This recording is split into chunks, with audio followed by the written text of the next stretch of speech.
Bonjour à vous, bienvenue à l'école de guérison divine.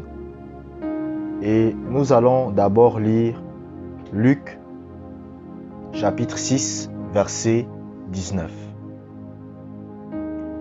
Luc chapitre 6 verset 19. Toute la foule cherchait à le toucher parce qu'une force sortait de lui et les guérissait tous. Amen. Ce passage de la Bible nous parle du Seigneur Jésus-Christ. La Bible dit que le Seigneur Jésus-Christ était dans un endroit et tout le monde cherchait à toucher le Seigneur Jésus-Christ. Pourquoi? Parce qu'une force sortait de lui et les guérissait tous. Vous devez comprendre que ce qui permet la guérison du corps physique, c'est la puissance de Dieu. La puissance de Dieu est ce qui permet la bonne santé. Vous comprenez? Et le problème des chrétiens, c'est qu'ils ne savent pas comment accumuler la puissance de Dieu. Ils ne savent pas comment activer la puissance de Dieu. Ils ne savent pas comment faire travailler la puissance de Dieu pour eux. Lorsqu'un homme de Dieu impose les mains à un malade, vous savez, dernièrement, j'ai écouté une maman. Elle m'a envoyé un message. Elle m'a dit son fils avait des douleurs ou quoi. Elle a imposé les mains. L'enfant a été guéri. La douleur est partie. Qu'est-ce qui a fait ça? C'est la puissance de Dieu. Pourquoi?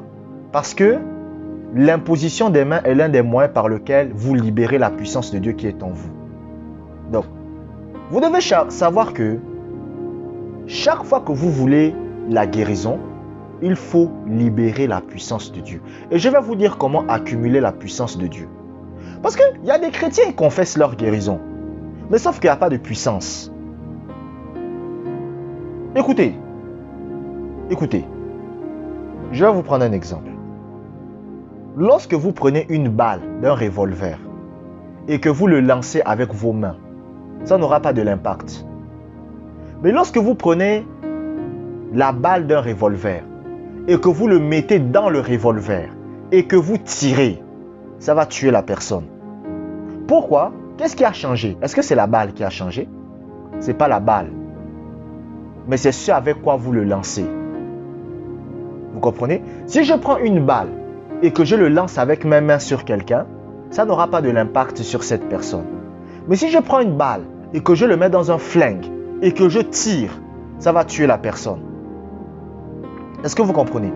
Ce n'est pas la balle qui a changé, mais c'est le moyen par lequel j'envoie la balle.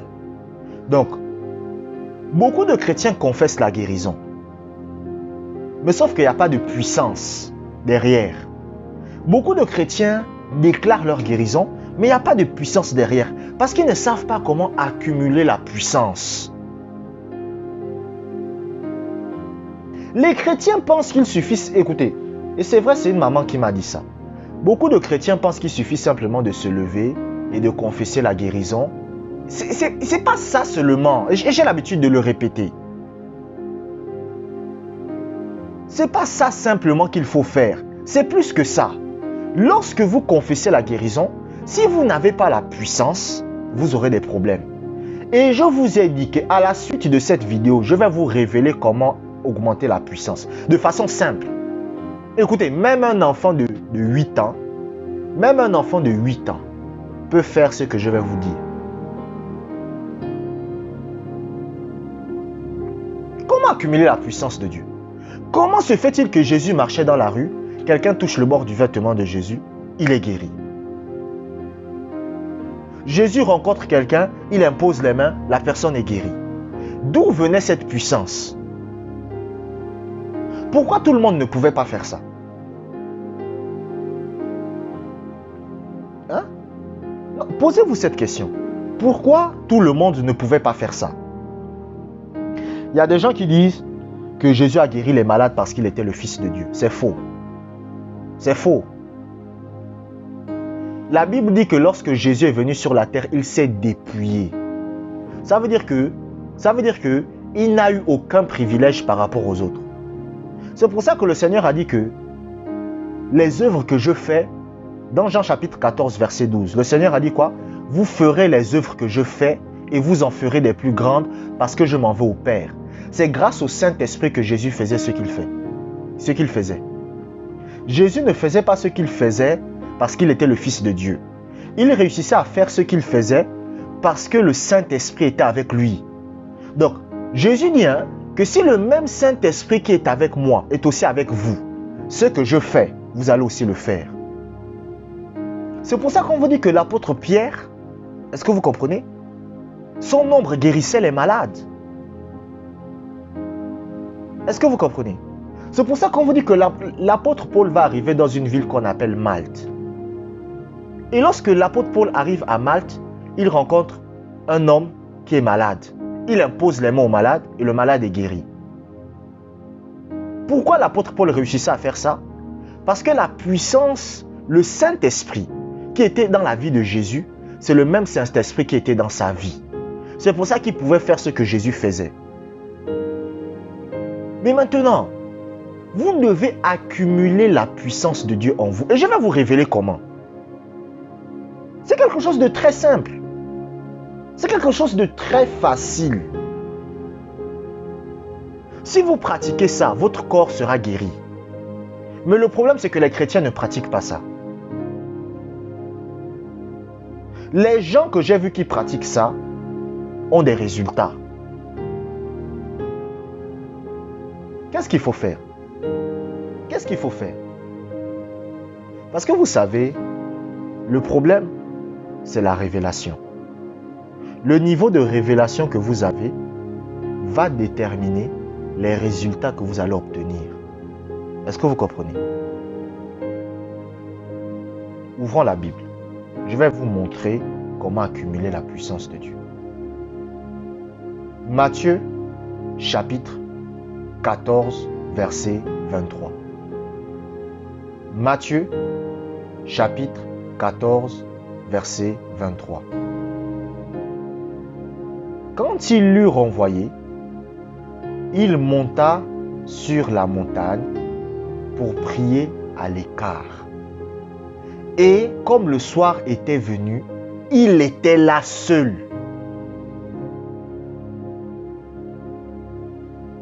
La Bible vous parle de Jésus. Écoutez-moi très bien. Ce que je vais vous dire, ça va vous sauver la vie.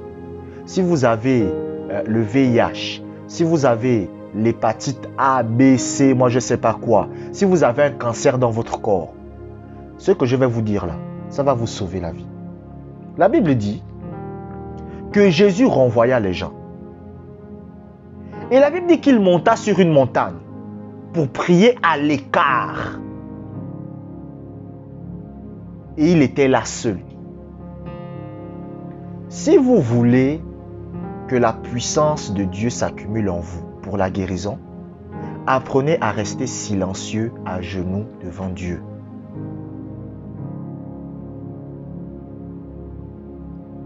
Apprenez à être silencieux. Apprenez à être à genoux devant Dieu. Apprenez à vous taire devant Dieu. Lorsque vous venez devant Dieu, vous pouvez demander des choses si vous le voulez. Vous comprenez? Seigneur, protège mon enfant. Seigneur, aide-moi à avoir un bon comportement. Seigneur, étends ta main dans la vie de ma soeur. Seigneur, vous avez le droit de faire ces prières-là. Mais le problème de la plupart des chrétiens, c'est que lorsqu'ils terminent, ils disent quoi? Amen. Quand ils finissent ça, Amen, ils se lèvent, ils partent. Non. Quand vous avez fini de faire vos pétitions, vous devez maintenant rester en silence devant Dieu à genoux. Écoutez, c'est tellement simple et facile. En fait, c'est tellement simple.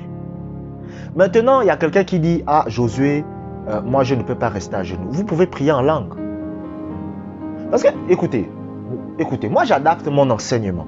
Je sais que parmi vous qui m'écoutez, il y en a qui prient en langue, il y en a qui ne prient pas en langue. Il y en a aussi qui n'aiment pas prier en langue. Vous comprenez? Et je vous donne des alternatives. Moi, je pratique les deux. C'est ça que... Écoutez, moi, je pratique les deux. Moi, je pratique la présence de Dieu. Je pratique aussi la prière en langue. C'est les deux que je fais. Et moi, je vous ai dit... Écoutez, j'en fais pas une doctrine. Vous comprenez? Je n'en fais pas une doctrine. Mais je parle par expérience. Vous comprenez? Moi, j'ai remarqué que chaque fois que je restais à genoux devant Dieu, silencieux, et que je ne disais rien, bizarrement, je vivais des expériences surnaturelles. C'est-à-dire des choses extraordinaires commençaient à arriver dans ma vie. Je vous dis, parfois je regardais des gens, ils se convertissaient, ils regardent simplement mon visage, ils disent j'ai envie de donner ma vie à Jésus. Un jour, il y a un papa que je connais, il m'a dit, Josué, ton visage est comme celui d'un ange. Il a dit, je ne sais pas comment expliquer ça. C'était pas un chrétien. Il m'a dit, je te regarde, mais ton visage est comme celui d'un ange. Il m'a dit, emmène-moi à l'église. C'était à l'époque.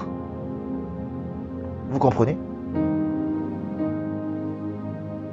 J'avais des apparitions, des visions, je vivais des choses. Pourquoi?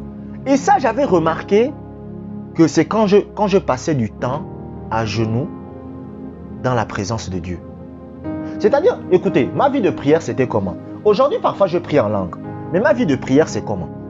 C'est-à-dire que je me mets à genoux. Je dis d'abord ce que j'ai à dire. Seigneur, aide-moi. Seigneur, fais ceci. Aide-moi à avoir un bon caractère. Seigneur, aide-moi à avoir un bon cœur. Seigneur, aide-moi à ne pas garder rancune. Seigneur, dès que j'ai fini mes sujets là, je reste silencieux devant Dieu. Je ne dis rien. Je ne dis rien. Quelqu'un va me poser la question, combien de temps nous devons le faire? Faites le temps que vous voulez. Si vous voulez faire 15 minutes, faites. Mais moi, je vous conseille que si vous n'avez pas l'habitude, commencez avec un peu de temps. Ne dites pas que vous allez faire 3 heures de temps et vous savez vous-même que vous ne pouvez pas. Commencez avec 30 minutes, 15 minutes. Faites le temps que vous voulez. Et j'étais là. Et j'avais même remarqué aussi que mon corps était guéri. Je vous dis la vérité. Même quand il y avait une maladie dans mon corps, ça partait. Écoutez, est-ce que vous connaissez le secret de Moïse? Comment ça se fait que Moïse, à l'âge de 120 ans, était toujours en bonne santé? Lisez Deutéronome chapitre 34. La Bible vous dit que Moïse, à l'âge de 120 ans, était toujours en très bonne santé même. Est-ce que vous comprenez? Regardez le monde aujourd'hui. La plupart des papas, des mamans, quand ils ont déjà même 80 ans, 90 ans, on sait déjà que bientôt il va partir. Mais lui, il avait 120 ans. Il avait toujours la force de sa jeunesse.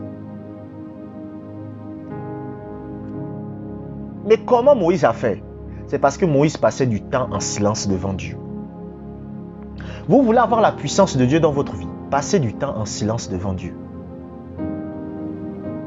Maintenant, pour ceux qui ont trop des douleurs, vous sentez des douleurs, vous avez prié en langue. Mais apprenez à passer du temps à genoux en silence devant Dieu. Pour ceux qui ne prient pas en langue, venez devant Dieu. Mettez-vous à genoux. Parce que, écoutez, moi je reçois les messages. Il y a des gens qui me disent, Josué, moi je ne prie pas en langue. Ok, il n'y a pas de problème. Venez devant Dieu, mettez-vous à genoux, restez en silence. Ne parlez pas. Apprenez à vous taire. La Bible dit que lorsque tu es devant Dieu, ne multiplie pas de vaines paroles. Lorsque vous avez fini de demander ce que vous voulez, vous restez tranquille. Vous restez là. Vous restez là en silence. Vous ne parlez pas. Vous ne dites pas un mot. Vous êtes là simplement. Silence total. À force de pratiquer ça tous les jours, vous allez témoigner. Vous allez témoigner. Si vous avez le cancer dans votre corps, le cancer va vous quitter. Pourquoi? Parce que lorsque vous passez du temps devant Dieu, la puissance de Dieu s'accumule dans votre corps. C'est pour ça que vous voyez que lorsque les gens touchaient les vêtements de Jésus, ils étaient guéris. Pourquoi? Parce que c'est la puissance de Dieu qui s'accumulait. Mais il accumulait ça où? C'est lorsqu'il passait du temps en silence devant Dieu. Donc, apprenez à vous taire. Abonnez-vous pour des prochaines vidéos. Que la grâce du Seigneur soit avec vous.